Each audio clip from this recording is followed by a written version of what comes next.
Hi guys, and welcome to this week's episode of In the Club presents At the Club.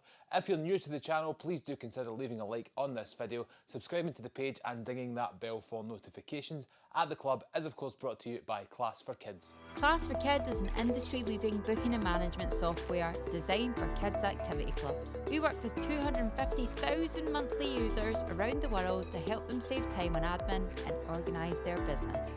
If you'd like to learn more, click on the link in the description below. So on the episode today, we have Soccer Stars Academy founder Mark Molloy. Mark talks to us a little bit about how he grew Soccer Stars Academy into the franchise that it is today. He also takes us on a little bit of a journey through his professional career as a footballer. One note for this episode is we recorded it through StreamYard, through web chat, so the audio does dip in segments, but it is still a great episode nonetheless. I'll let you do all the talking. Can you just introduce yourself and tell us a bit about your background and how you came to being like an academy owner? Yeah, so my name's Mark Molloy. My background was previously I played professionally. Had a few bad injuries and things didn't quite work out. So I then decided I was going back to uni to become a PE teacher. PE was obviously something I loved doing when I was growing up. So retrained as a PE teacher. Um, was a teacher for 8 years, faculty head part of that period as well. And when I was teaching, I had my first son, Louis, um, and just as he was approaching 3 years old and about to start nursery, he was a very shy boy. Wasn't really good in social environments with other kids, etc. So naturally, from my background playing football and teaching, I thought I'll take him along to some local football classes that was running by the council. So I took him along to a few of those, and very quickly I realised that this is probably something I could do for him, and something I was passionate in about delivering really high quality sessions. Not to say these ones weren't, I just felt that it was something I could probably do a little bit better. So yeah, my wife decided, said to me, "Listen, go and start your classes. I'll create a little Facebook page for you. We'll put it out there and we'll see where we go." So that was 7 years ago now. And in that time, we've went from having maybe about a dozen kids in a local primary school to now franchising, where we've got thousands of kids that come along to our classes every week throughout the UK, from Aberdeen all the way down to Crawley. And it's yeah, this is my full time job. I work at full time. My wife works at full time. We've got another three members of staff that are full time at headquarters as well, and we're still on our journey. So how many franchises do you have at the moment? We've got 22 currently at the moment, active franchisees. We've got just over 270 coaches that are delivering our sessions in numerous kind of locations throughout the UK. What's the growth been like with like your customers and the kind of profit you've seen? It's been astronomical. I ran my classes myself initially, and I was quite fortunate that as I got bigger and brought in the coaches to help me to deliver the classes, I was able to gradually take a step back from teaching.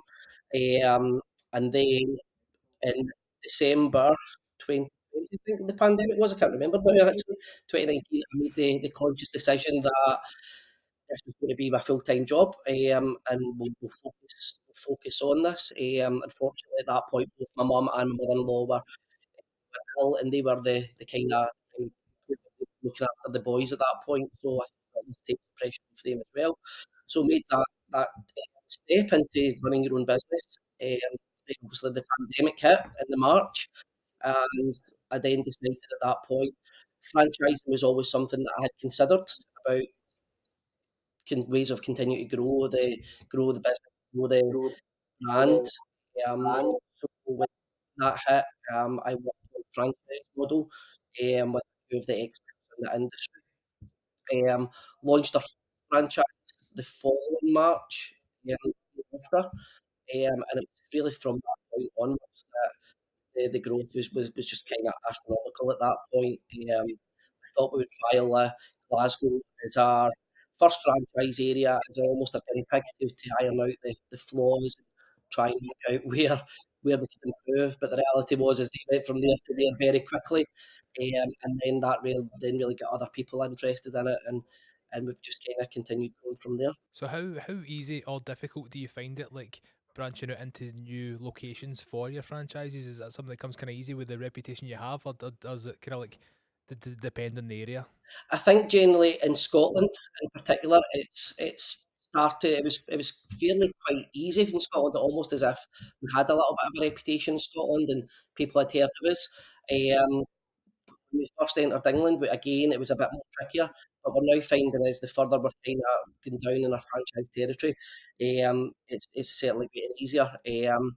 And yeah, it's our role is to try and make sure that every franchise area is delivering as many classes as possible to their local communities. So that's something that we're still working on. What would you say in your kind of your best words? What makes Soccer Stars Academy sort of stand out? It's probably a philosophy. What we're all about, you see it about, we're all about fun football classes. We want to create a fun environment the kids enjoy coming along to every week. We want to develop their fundamental football skills that will help them progress if they want to do so, into local teams. And I think that is a major part of it. Encompassed with that is I think it's the quality of coaching that we give the kids. Um, we really look for we don't want the best football coaches, we want the best coaches for kids. We want people that are passionate about coaching in general. We want coaches that really want to deliver the best for the kids in terms of not what the kids are doing, but the environment and the ethos that they can for those kids to learn. That's what I think really sets us out. In our industry and what we're all about, we do have a lot of coaches coming along and saying we've got this level of coaching with the SFA or FA or whatever it may be. The reality is the courses are fantastic if you work in a competitive environment, but that's not us. We much more look at your personality and what's behind it, and that's what's led me to create our own coach education platform that any coach that comes into us now has to go through and complete before they're able to then go and deliver the classes for their franchisees. So for me, it's a combination of the coaches, our philosophy, the content that we create for the kids as well. And as I say, our philosophy is around play, learn, and shine. Um, Allow the kids to play, they'll learn through play, and naturally be able to shine as a result of that. There was something, and I don't know how much of a testament it is, but one of my mates, he coaches the Commander under 18s women's team, and he's All at right. uni and he's studying to be a coach. He's doing sports science, and he played at an amateur level. And one of the things he said to me that really stuck with me is he's like, I remember the best coach I ever had, and I remember the worst coach I ever had. And Yes. he's like, what one do you want to be? And it's all about the attitude and dealing with the kids and kind of like understanding where they're coming from. That's the reality of it. At that age, you're not trying to create, the next megastars. The reality is very few kids go on and become megastars. Few of them will create a career in football, but to get that megastar status is very, very difficult. But what every single coach can do for every single kid is install other things for them, a lifelong passion for football or any form of physical activity to develop their confidence, their social skills, their resilience. Every coach can do that for a kid, I believe anyway. Very few coaches will coach a kid that then become on to become megastars. So putting that pressure on them to become that, I don't understand it. It's something I like to speak to everybody across the board. I've been talking to a lot of like performing arts guys over the past few weeks, and it's it's about uh, no matter the discipline, no matter the sport or the activity, is developing the soft skills in the kids, which takes them to giving like talks in front of the classes, going to job interviews. Is the wee things that you don't realize that all of the sports really instill in them. We absolutely couldn't. I couldn't have said that any better myself. And actually, I've just been on to a call with someone that works closely with our business about actually that same thing. Um, what we what we would love to hear more from our parents is because we know that we can develop children's confidence. We want to hear those stories about well, they done that. We talked today in front of the class. That was amazing because actually 12 months ago they didn't want to walk into this hall in front of this group of kids. They're confident enough now, but they're standing up and they're doing a talk in front of it. using my wee boy Louis, who started it for. We're considering moving house, ironically, and we had a chat with him last night, and we says, "Look, nobody, look, this is a big step. You're now going into primary 7. You won't know anybody." And he's like, "That's fine. I'll make friends. I'll make friends. I'll play football with them and stuff like that." And that's where the how different it was. I mean, starting nursery to now, it's everything else that. And I'm talking about football, but most sports in general, if you coach it in the right way, develop the kids the right way, that's what you can really install is those life skills. And one of the things that I wasn't going to touch on it, but it's just remembered because we were seeing a bunch of clubs, and it was Lambeth Tigers down in London. What they were talking about is the career opportunities available in like the kind of the football realm, not being a footballer. Like those guys go and learn to be referees or they're coaches or they're physios, and there's like so many career opportunities available through football that you don't initially think of. No, Can you talk a wee bit about that if you've had any experience absolutely. with guys like that? I suppose a good example is even one of, without naming names, I was in my teaching before the pandemic. I was teaching kids, and about 8 months ago, I had one of the kids that I didn't realise that at that point I'd actually taught that had applied to become one of the coaches. So I went along and done the kind of initial interview and realised straight away as soon as I jumped on it who it was. And for that young boy, he went into the professional game, um, but unfortunately had just been released a couple of months prior and was almost in limbo about what he was going to do with life at that point. He'd left school at 16. He was very much like to go back to college or where did I kind of go now with it. So I knew him obviously from the bottom. He was a great kid and really thought this would be someone that could do really well for us and could really be a good coach.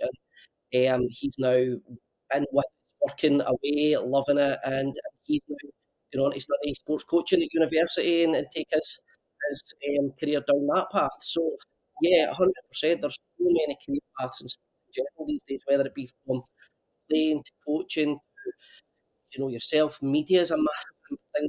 Social media channels, sports scientists. There are so many career paths that you can go into in any sport these days. So yeah, I think again the skills and qualities you can learn through playing sport, you can take them into so many sectors of life as well, and even within sport, but any sector, as I said, resilient, hardworking, determined, entrepreneur for a lot of people as well. So there's so many skills that people can take. Just where people can your website, your social media sites, where people can look at your stuff, where they can reach out if they want to come, get on, wait and listen to all that sort of stuff. Where can folk find you? Absolutely. So we've got our own website, which is soccerstarsacademy.co.uk. Click on the sign up now button and you'll see all our locations that we run throughout the UK. Obviously, we partner with ClassForKids as the booking system for that. So as you click onto the location there, it will give you the ClassForKids booking system where you can see all the venues and information and everything else that's involved, class descriptors as well. We've obviously got our Facebook page, which is Soccer Stars Academy. Instagram, TikTok, so we're very, very active in social media, so just check out any of those. Thanks very much to Mark for taking the time to speak to us on this week's episode of At the Club. If you liked what you saw and you haven't done so, please drop a like on the video, leave a comment if you like, subscribe to the page and ding the bell for notifications if you haven't already done so, and I will see you in the next episode. Cheers.